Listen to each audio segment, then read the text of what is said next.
New Hampshire is home of the first in the nation presidential primary, and its citizens take this responsibility very seriously.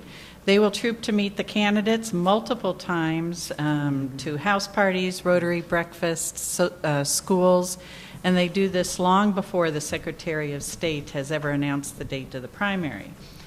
Following the candidates are the media, and their numbers swell as the candidates' viability changes as the date of the primary draws closer. Citizens feel that it's part of their responsibility as Granite Staters to respond to all media requests. The thirst for information about New Hampshire's thoughts is unquenchable. As valuable as a talk with a man on the street is, it is just one person's perspective. Polls can provide a fuller picture, but the cost in terms of time and finances is prohibitive. And polls cannot effectively reach the youth audience on their mobile phones. So how could we tap into the sentiment of the audiences at political events, especially our youth, a rarely heard voice in American politics, and how can we do it now? According to Pew's 2011 study, 60% of Twitter users are 18 to 35 years old. The analysis of Twitter traffic can provide valuable insight into the sentiments of a youthful Twitter audience. Use of sentiment analysis was pioneered by business, and its use was explored in the 2012 election. More recently, the analysis of Twitter data, or 56 million tweets, was key to the India Times Now coverage of that nation's 2014 elections. The language spoken on Twitter is the language spoken by the young in India. He said, the head of Twitter India said, it was fascinating to watch this entire election unfold on Twitter.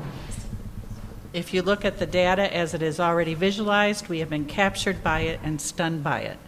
And now I turn it over to Deepesh. Yeah, hi guys.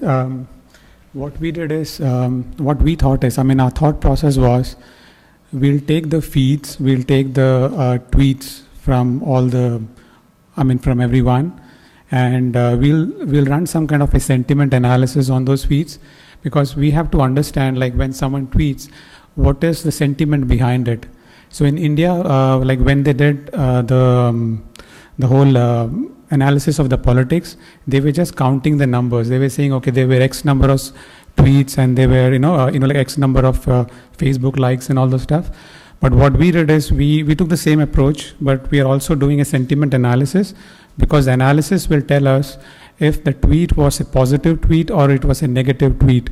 So we basically have, if you see here, I think Tiago will speak about this graph, but basically we have a positive scale and a negative scale and a neutral scale for each tweet. The design is really simple. So you type here your search, the candidates, they're going to show up here. You're seeing live tweets, and this is the result of the sentiment analysis. This is positive, meaning that people like Gene, and people, it seems that they don't like Scott Brown. Very simple. And he put in this search box, which is great for the future because it is not tied just to politics. You can put anything in that search, any kind of event or fracking or any other topics, and find out how people are reacting in social media. For sponsorships and partnerships, people like Wayin with the API, Franklin Pierce University, Kristen's organization, where they're going to do test use of this coming up in the midterm elections, and we thought about putting a donate button there as well. Pop-up archive. Soon we'll have live transcriptions. We have an endorsement from the College Democrats of America, the largest youth political organization in the world. They are so excited, they love it. This will change journalism, this will change politics, and it's really, really exciting. Thank you.